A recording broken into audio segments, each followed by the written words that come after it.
Hi, welcome to the Paper Snob. This is Tara. Today is day 7 of Christy's Beautiful Life 30 Days of Sketches. These sketches are exclusives created just for this hop. This particular sketch was created by Ruth Lewendon. Hope I said your name correctly, Ruth. This is a fun sketch. It's got a single photo and lots of beautiful layering to play with. So I chose stuff from my March counterfeit kit to play with. If you watched that video, you know that it's mostly storyteller items. And so that is what I'm going to be playing with. There's a few other things thrown in, like Hip Kit and Pink Fresh and some L Studio. I'm going to scrapbook this photo of our silly old man kitty. He decided that Dad had been gone from deployment long enough and that if he jumped into Dad's duffel bag, then Dad couldn't go anywhere ever again. So that was his home for that day. Silly kitty. So this sketch, let me show it to you again, has journaling and a title all the way around. So I'm not great at creating a circle. And so I used my Cameo to make a cutout on some white cardstock. And I'll either use this part and place it over my background piece to build my layout, or I'll do it this way. Whichever way ends up being easier for this left-handed person, because, you know, I'm a little bit awkward, so I do things differently than right-handed folk. So I am going to stop the video and fast forward you so that we can get this layout done. See you in a second. As an add-on to my counterfeit kit for March, I chose to put in some background papers, and this is one of the background papers that I chose. It is from Echo Park, and I believe it was a Christmas collection. I, of course, am not using the Christmas side. I'm using the wood grain side. I'm also going to cut my photo down. The sketch showed a 4x6 photo. I'm going to cut this down to 4x4 because I kind of want to get those toes out of the photo if I can. I don't even remember whose toes those were, but really didn't want them in the layout. So I am trimming this photo down, and then I will create some layers behind it with the matting.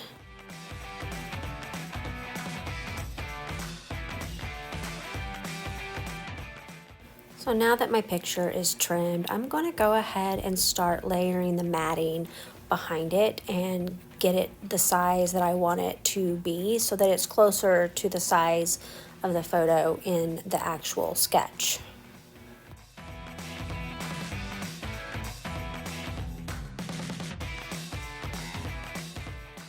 I'm starting with that plaid piece. It's a piece of scrap from a previous layout, and I'm putting about 1/4 of an inch mat around the photo.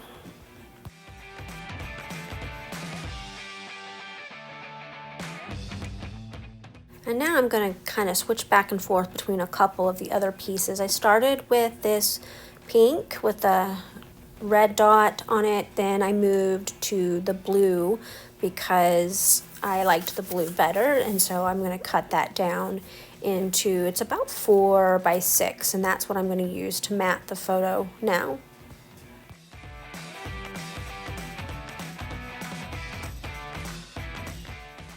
So I'm going to leave the right hand side with that wide margin because I'm going to put a journaling card from the cut apart sheet there, and that just kind of gives a place for that to lay down. And now I'm going to cut down the scattered hearts. The opposite side is the pink with the red dot, and I'm going to cut that down now.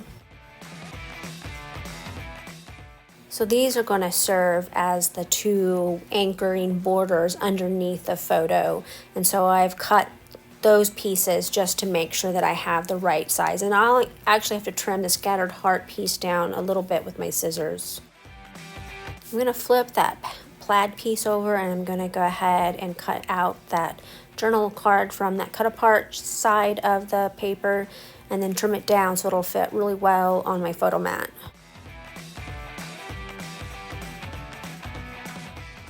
So now I'm going to start laying out the pieces, the two borders and the journal card, kind of get an idea of where I think they might land, and that way I know how much to trim off the scattered hearts border and how much to leave.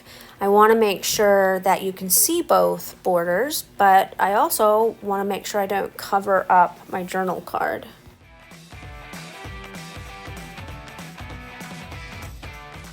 So the sketch actually has 3 borders underneath the photo, so I'm going to bring in that piece of dark floral from my Dear Lizzie pattern paper, and I'm going to cut another border with that.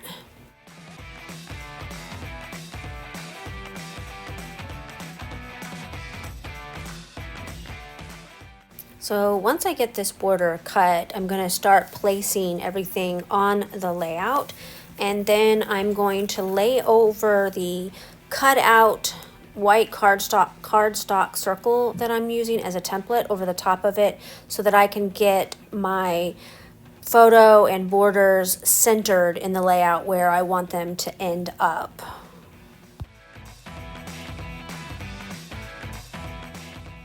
It was kind of funny because I had considered going ahead and gluing things down without doing this, and then I thought, you know, you better not do that. You better put this circle template over the top of it so that you have a good idea of where you want things to go, and that way you can get that circle on there correctly.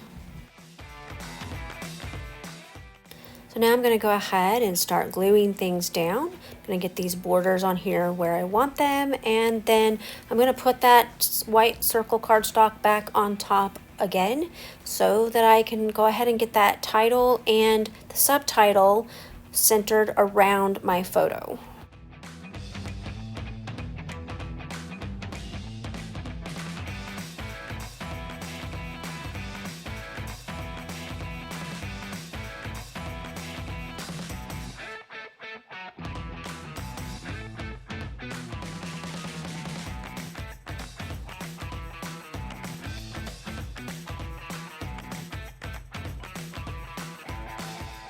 So I'm going to use a circle punch to cut out the circle that you see in the original sketch, and I'm going to use the blue floral piece to cut that circle, and I'm just going to flip it over and use the polka dot side. Now I'm going to center my white cardstock circle over the middle of my layout, or as close to the middle as I can, and I am going to add a little bit of adhesive to one side just to tack it. I'm not going to put it on the background because I don't want to risk tearing my paper, but a little bit on the white cardstock, and it shouldn't do any damage when I remove it. So these stickers are from Hip Kit. I really love their alpha stickers in their kits. These are puffy, and typically puffy stickers don't stay well, but Hip Kits stick, and they stick well. Now the smaller letters that I use as the subtitle for this layout are from Pink Fresh Studios, and I adore these letters. I don't adore that I am going to have to go back and glue each and every individual letter that I put down onto this layout with some quick dry adhesive, because they will not stay. They will fall off in my page protector. I already know that for a fact because I've had to glue some from past layouts a couple months later when I was flipping through the album. So in case you're wondering, this circle cardstock that you see me using as a template here, I won't throw it away when I'm finished. It'll end up in my scrap bin, but I'll just store it there because later in another one of the sketches, I'm going to need another circle type template, and so this is going to come in handy. I also tend to keep stuff like this, and eventually I will use it on a layout, and it just won't be a wasted piece of cardstock.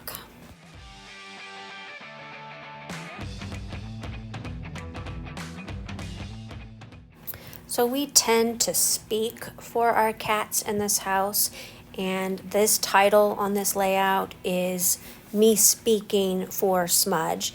It says, "If I fit, I sit, and my human can't leave me alone again with these crazies." And then April 2015.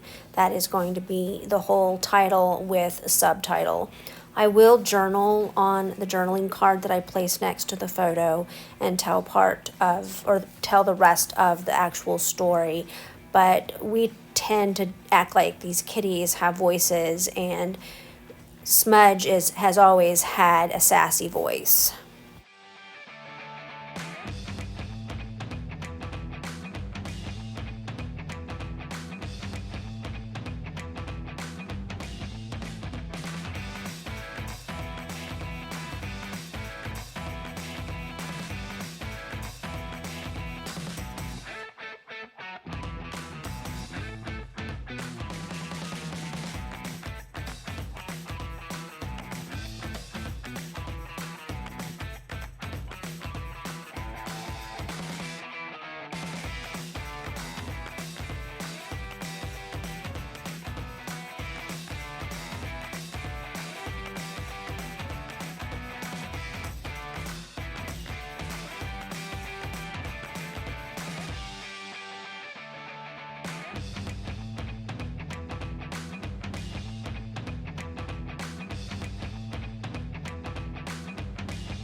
So now that I've gotten my title onto my layout, I'm going to take off that cardstock sticker, and you can see I didn't damage my background pulling it off.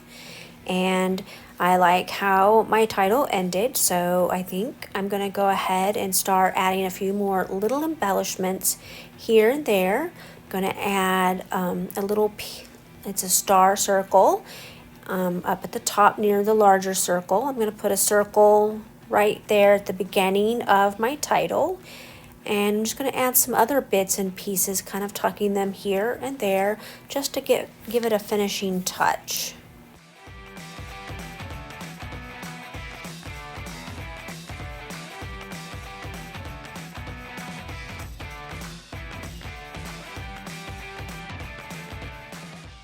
So I also decided I wanted to add these wooden buttons from Storyteller, and I removed one of the little cardstock circles and I put one of the buttons near the beginning of my title, and then just tuck that cardstock circle that says "Love This" onto my journaling card. But as I'm looking at my layout, it's like, it's missing something. What could it be missing? Stitching! It's missing stitching! So stitching is kind of my trademark finishing touch on a layout. So I did the the poking of the holes in a time lapse, and then now I'm going to do a little bit of the sewing. You start with the holes already poked, and then you bring your needle to the second hole, and then you pull it to the first hole, and then on the back side you're going to put it in the third hole, and then you're going to bring it back up to the second hole, and then when you put it back through, you're going to put it in the fourth hole and put it back through the third, and you do that until you're finished stitching. It's really not a difficult technique. I also decided it needed some splatters, and so I'm adding some white splatters here with my Delusion spray. I've said this a couple of times this month already. This is my favorite spray. I want to thank you for stopping by my channel today. I hope that you enjoyed this video, and if you did, could you please click the like button, and if you're not a subscriber, please subscribe. Make sure that you look at that collaborative playlist below. It is good all month long, and you will be able to see what all of the other lovely creatives are doing with these sketches. There is some amazing work out there. You need to check those out. Have a great day. Bye.